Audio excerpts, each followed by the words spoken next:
Take-Two Interactive is activating a multi-pronged approach to broaden inclusivity across the myriad of professional opportunities within the industry. By creating and supporting programs that engage with LGBTQ and underserved communities, they hope to generate a better sense of belonging within the company and the gaming community. Having greater diversity in the workforce will encourage a larger pool of potential innovators for new ideas, creating products that are more authentic, engaging, and representative of not only the creators, but also the players.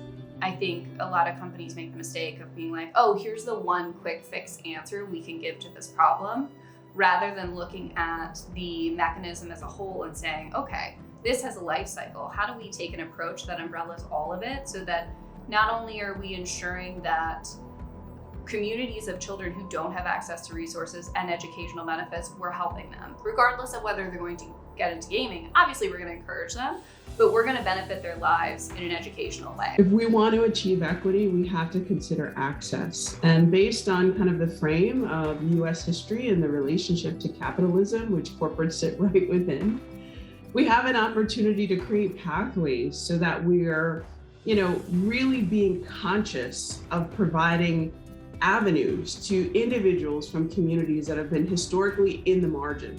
I think it's really important for companies to be open and respectful and excited about the diversity of their workforce. They're, increasingly at this company, at every company in our country, in the world, there's more diversity, there's more people being, brought into the workforce. Our products are geared more and more towards a wide variety of people. We respect everyone and the diverse perspectives they bring. And I think it's just important to have these organizations so that the company hears from all those people and all those voices. Having an ERG, especially a Women in Games ERG, it allows us to create not just a community, but a safe space for women to be heard.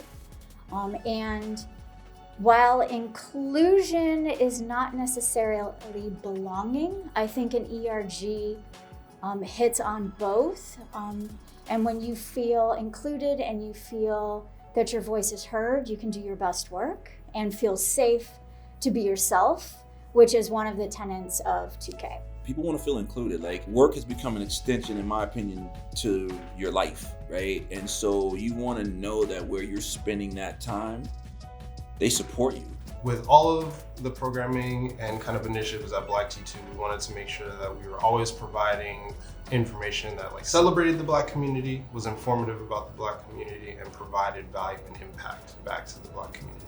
Zynga has been extremely helpful and impactful in supporting AAPI causes. Zynga spotlights our AAPI employees via blog posts, through social media, shares awareness for causes such as Stop AAPI Hate through company newsletters, and ensures all of our games that have AAPI themes are reviewed for accuracy and represented appropriately. First and foremost, no matter what you look like or what your background, diversity in thought, it creates the opportunity for innovation. It allows people to be their best and to be creative.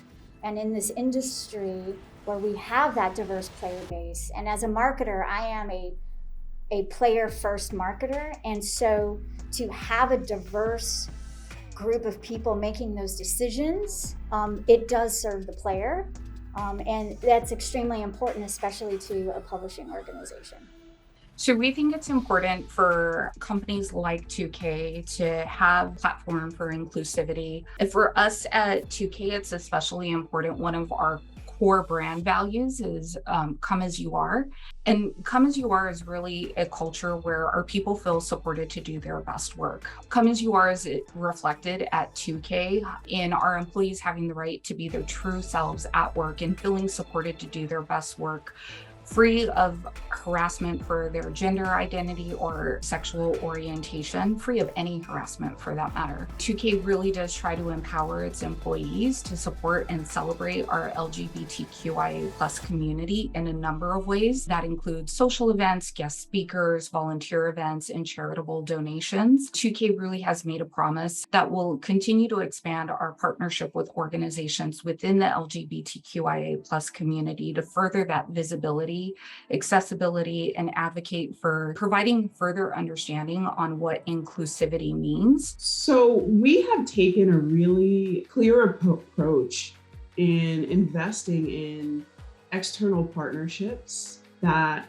really commit to exposing historically underrepresented groups, LGBTQ plus community members, Black and Brown community, Black, Brown, and Indigenous communities, to greater opportunities within our industry. There's a number of charities and organizations that WAS has the privilege of working with, which wouldn't be possible without the support of Zynga. We support several nonprofits to give back to our communities. For example, we just recently donated to the Uvalde tragedy in Texas, and we also have been a longtime supporter of the homeless prenatal program in San Francisco. One of our main pillars for Women at Zynga in our STEAM outreach program, which aims to expose girls and young women. This way, they not only gain awareness in the opportunities in gaming, but also establish a direct connection with someone like them in the industry. We've had the pleasure of partnering with organizations such as Generation, Girls Make Games, Unheard, Project Glimmer to help open that door for young women all over the world. Lastly, we partner with Coro, Mariposa, and Torch to provide workshops and professional coaching for our members. We also sponsor other opportunities for them to expand this coaching to the other women outside of Zynga. So our programs affect people in such tangible ways. I'll talk about the young people first. As you may know, there's a report that CDC just put out that 50% of queer students contemplated suicide in the first half of this year. Some of those students are scholars, and to take them from that place to a place of not only belonging, but a place where they can see a future of worth and value is the work. Professionally, we've begun to create a library of content that you can find on YouTube of underrepresented people centered as excellent in all facets of our craft, which is great for them, for their own professional development, but also for others to be able to see asymmetrically that there's a place for them in games. Not just consuming them, but producing them, and sometimes owning them.